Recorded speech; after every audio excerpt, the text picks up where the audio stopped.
महोदय, आपने मुझे बोलने का इजाज़त दिया, मैं आपकी आभारी हूँ। भारतीय राष्ट्रीय कांग्रेस की तरफ मैं नारी शक्ति बंधन अधिनियम 2023 के समर्थन में खड़ी हुई हूँ।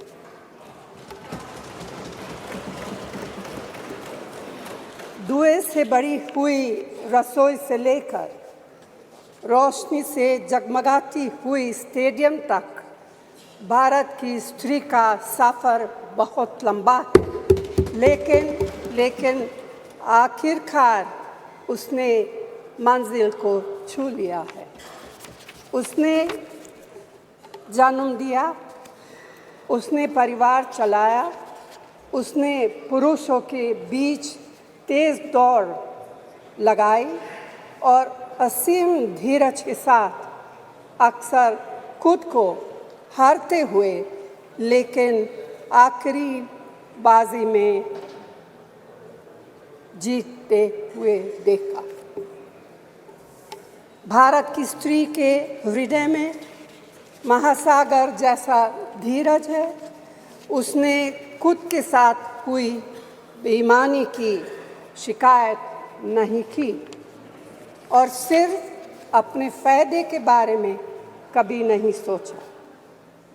उसने नदियों की तरह सबकी भलाई के लिए काम किया है और मुश्किल वक्त में हिमालय की तरह अडिग रही। स्त्री के धैर्य का अंदाज लगाना नामुमकिन है। वह आराम को नहीं पहचानती और तक जाना भी नहीं जानती। हमारे महान देश की माँ है स्त्री, लेकिन स्त्री ने हमें सिर्फ जन्म ही नहीं दिया है, अपने आंसुओं खून पसीने सींचकर हमें अपने बारे में सोचने लायक, बुद्धिमान और शक्तिशाली भी बनाया है। अध्यक्ष महोदय, स्त्री का मेहनत, स्त्री का गरिमा और स्त्री के त्याग की पहचान करके ही हम लोग मनुष्यता की परीक्षा में पास हो सकते हैं।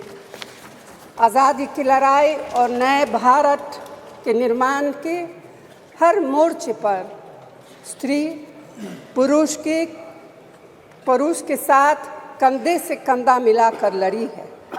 वह उम्मीदों, आकांक्षाओं, तकलीफ़ों और घर गृहस्थी के बोझ के नीचे नहीं दबी। सरोजिनी नायडू, सुचेता कृपलानी, अरुणा असफ अली, विजयलक्ष्मी पंडित, राजकुमारी अमृत कौर और उनके साथ तमाम लाखों महिलाएं से लेकर आज की तारीख तक स्त्री ने कठिन समय में हर बार महात्मा गांधी, पंडित जवाहरलाल नेहरू, सरदार पटेल, बाबा साहब अम्बेडकर और मौलाना आज़ाद के सपनों को ज़मीन पर उतार कर दिखाया है। इंदिरा गांधी जी का व्यक्तित्व इस सिलसिले में एक बहुत ही रोशन और जिंदा मिसाल है। अध्यक्ष महोदय, खुद मेरी जिंदगी का यह बहुत मार्मिक क्षण है।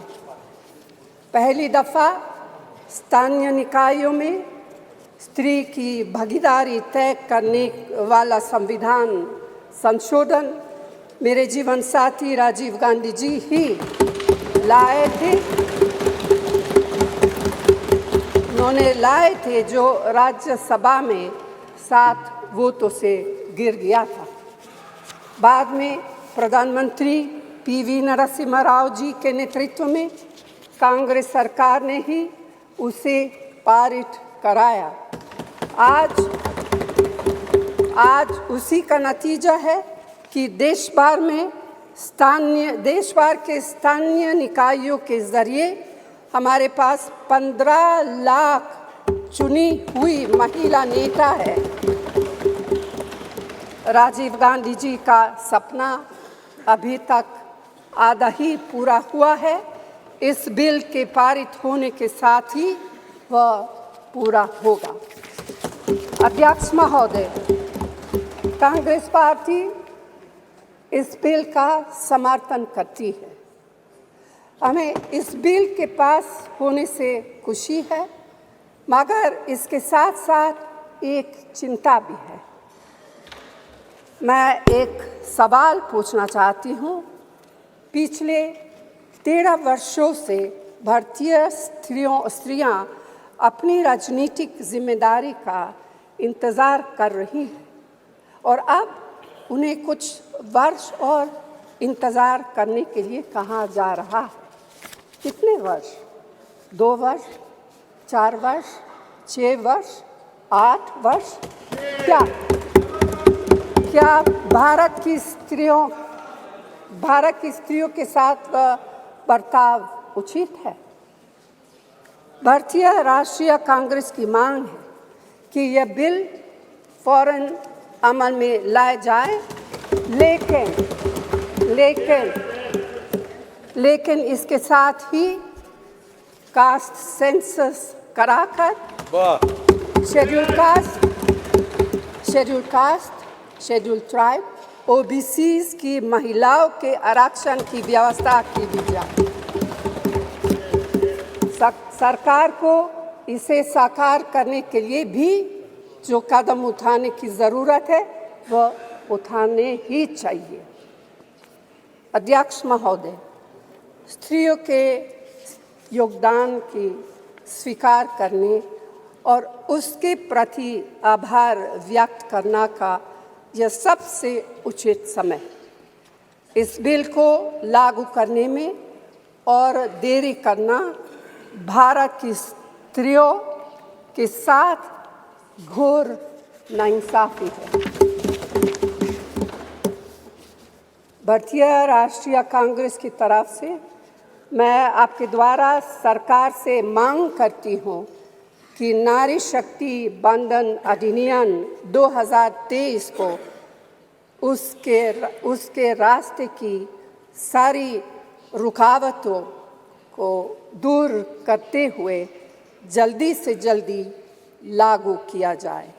ऐसा करना न सिर्फ ज़रूरी है बल्कि संभव भी है।